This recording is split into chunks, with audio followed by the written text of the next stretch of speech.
दैदेनगिरि सानैसोआ गावबा गाव सार्थनि थाखाय दिनै नांगोल पार्टियाव हाबैदों बिथांमोननो गोजोन हामलायनाय बावनो थाखाय दिनैनि जा खौरांगिरिनि मेल बेखौ लिंदों। सानैसो जोंनियावहाय जालि मानसिफोर दङमोन, गुबुन पार्टिफोरावबो थायो। बे जालि मालफ्रा लासै लासैनो साइड जानाया समाजनि थाखाय जोबोद मोजां।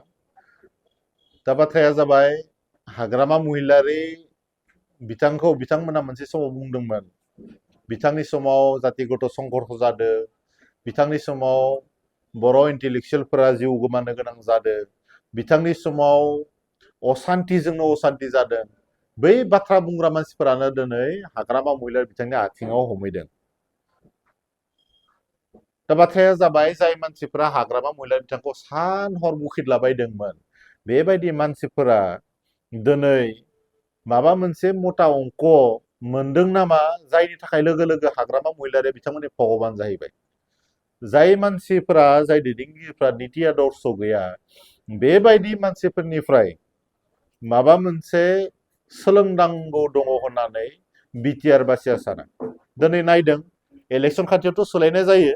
इलेक्सन खाथियाव सोरबा कंग्रेसनिफ्राय बिजेपि, बिजेपिनिफ्राय एजेपि, बिपिएफनिफ्रायबो इउपिपिएलआव गोबां फैदों, जोंनिफ्रायबो साफा सानै थांदों, बे गोदोर मेटार नङा।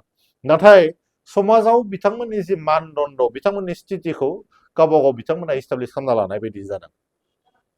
दा बेखायनो दिनैनि तारिखाव जों बिथांमोनखौ लानानै खर' सायाखै, जोङो स्पष्ट बुंनो नागिरदों।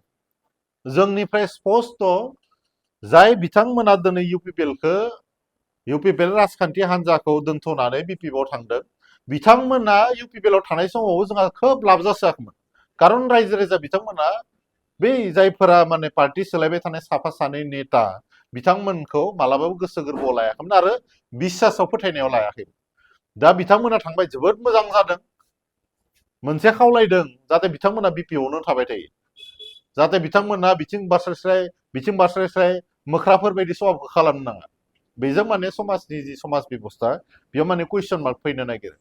दिनै सोरबा सोरबा सानदों जानो हानाय थाखा फैसा मोननानै माने जेराव पावार दङ बेयाव थांनानै गोबां स्पेस मोनगोन होननानै। साननैसोनि उनाव बिथांमोना मिथिगोन मा अबस्थाया दङ। दिनै जेरैबायदि गुबुन गुबुन पार्टिनिफ्राय माने दोलो बारस्लायनाय जिथु केरेक्टार जागासिनो दङ, बे दोलो बारस्लायनाय जे केरेक्टार, हाग्रामा महिलारि बिथाङाबो बेसेबां स्पेस होनो, गावनिनो पुराना मानसिफोर थाखाबाय, थांनानै बिथांमोना जिथु अबस्था जागोन, बे अबस्थाफोरखौ दा समा बुंगोन। जों बिथांमोनखौ दा समालोचना खालामनो नागिराखै।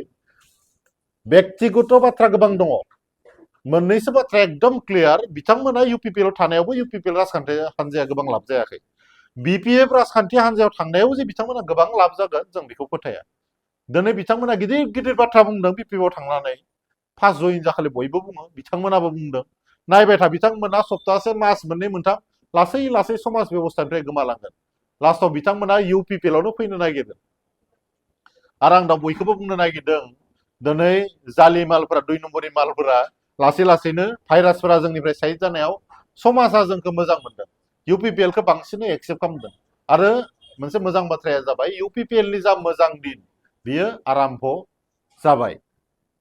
दा बेजों लोगोसे जों मोनसे एनाउन्समेन्ट होनो नागिरदों। फैबाय थानाय समाव दिनै जोंहा इउपिपिएल हान्जा हिसाबै मोनथाम बर'नि फार्स्ट हिस्टरि, मोनथाम सिटआव अर्थात साथाम जोंहा एमपि दङ, रायजो सभानि 2 आरो लकसभानि 1। अर्थात जोंनि हारिनि माखासे इस्युसफोरखौ जोङो दिनै स्ट्रेट फरवार्ड दिखांनो हागोन। जुदि 280 आर्टिकेला 125 एमेन्डमेन्टनि गेजेरजों जायोब्ला बिपिएफनि अबस्थाया मा जागोन दिनै आं बुंथ'ला। 125 एमेन्डमेन्टआ जै जाबाय, बिपिएफनि अबस्थाया, असमियाव मोनसे बाथ्रा दङ, पानित हा नसरा अबस्था जिहेतु होनना बुङो, बेबायदि जानो थांगासिनो दङ। जायफोरा दिनै इउपिपिएल राजखान्थि हान्जाखौ गारना थांदों, बिथांमोना मोनसे समाव रिग्रेट खालामगोन। आरो बिथांमोननि जि दरजा दिनैनो बन्द खालामबाय होननानै, दिनैनिफ्रायनो बन्द खालामबाय होननानै जोङो इउपिपिएलनिफ्राय स्पष्ट होनो लुबैयो। जाय मानसिफोरा स्थिति गैया, जाय मानसिफोरा आदर्श नीति गैया, बेबायदि मानसिफोरखौ जोंनो इउपिपिएलआव नाङा। खारन इउपिपिएलआ मोनसे नीति आदर्श गोनां, गोजोनखौ हास्थायग्रा, मानसिनि मोजांखौ हास्थायग्रा, रायजो राजानि खामानि मावग्रा मोनसे दोलो।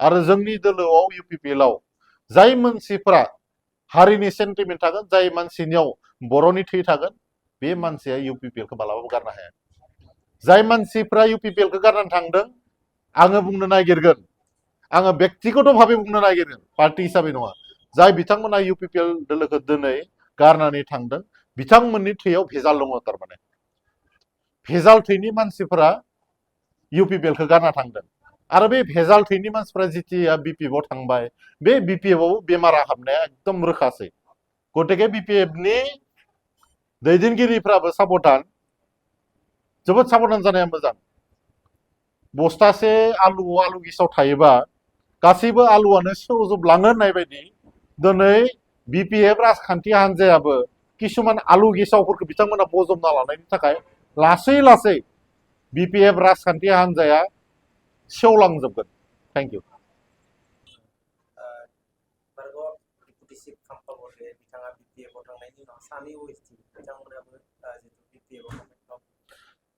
मानाव गेदेर खाम्फा बरगयारि बिथांखौ जोबोद गिदिर नेता होननानै बयबो सानोमोन दाख्लै सोरबा सोरबा थांनानै दुखु मोनदोंनो गावनि फिसाजोसो जायो ना मासो जायो होननानै गोनो गोथो जादों आं रायजोफोरखौ खावलायदों गोनो गोथो जानाङा जाय हिन्जावसाया बिथांनि न'खराव दङ बिथांनि अनजालि बिसि बेखौ जाहाथे रावबो पार्सनेलि एटाक खालामा गतिके बिथाङा उन्दै बैसोनि हिन्जावसा लादो बा गोरलै हिन्जाव लादो बेखौ राजनितियाव लाबोनो नाङा बिथांनि पार्सनेल मेटार बेखौ आरो मेगनबो सानो नाङा दा माखासे बिपिएफनि दैदेनगिरिफ्रा किसुमान बाथ्राखौ जोंनो इनफरमेसन हरो बेफोरखौ मिडियायाव बुंजाया आरो जोंनि जि इउपिपिएलनि आदर्श नीति बेखौ जोङो बुङा दा जायफोर ओएसडि बिथांमोना थांदों बिथांमोनखौ जोङो बेस्ट अफ लाक होदों बिथांमोना ओएसडिनिफ्राय समाज सिबिनायनि मोनसे बेबस्थायाव फैनो नागिरदों मोजांनि बाथ्रा नाथाय मोनसे बाथ्राया बेनो जाय पार्टियाव थानानै नोंथाङा इस्टाब्लिश जाबाय ओएसडि जाबाय बे पार्टिखौ गारखालिनिफ्राय पार्टिखौसो एसेबां गाज्रि रायदों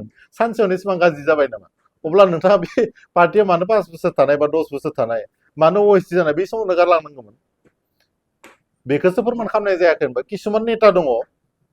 किसुमान नेता दङ जायफोरा पावार गैयाबा सानसेबो थानो हाया दिनै खाम्फा बरगयारि बिथांनि बाथ्राखौनो बुंबाय पार्सनेल बाथ्राखौ बुंनो नागिराखै आङो बिथाङा जाय समाव इउपिपिएलआ पावाराव दंमोन फैबाय जोंनि भटजोंनो रायजो राजानि भटजोंनो बिथाङा एमसिएलए जाबाय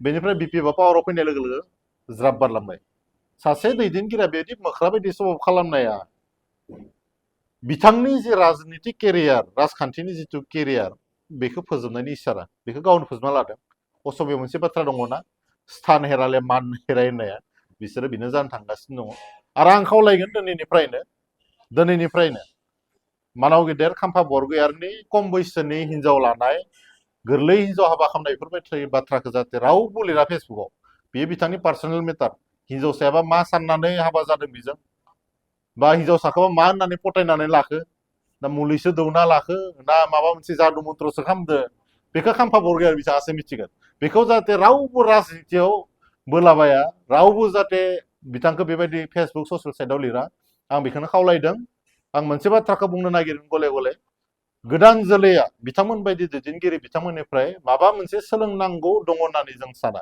मानोना बिथांमोनखौ गिदिर गिदिर दैदेनगिरि होनना सानदोंमोन नाथाय बिथांमोना मोनबो आदर्शआव दिनैनि तारिखआव थानो हायाखै जाय मानसिफ्रा जाय दैदेनगिरिफ्रा सरकार गैयाव पासमाबो थानो हाया बेबायदि दैदेनगिरिफ्रा बिटिआरनि बर' रायजो राजानि मायबाफोर खामानि मावनो हागोन होननानै रायजो राजाया सानो नामा बेखौ रायजो राजायानो थिग खालामनांगौ रायजो राजाया बिथांमोन बायदि दैदेनगिरिखौ जाय गावनि स्वार्थनि थाखाय थाखा फैसानि थाखाय पार्टि गारो बेबायदि दैदेनगिरिखौ सिनायना लानाया मोजां आरो बिथांमोनखौ समाजाव जायगा होजायो ना होजाया बेखौबो साननाया मोजां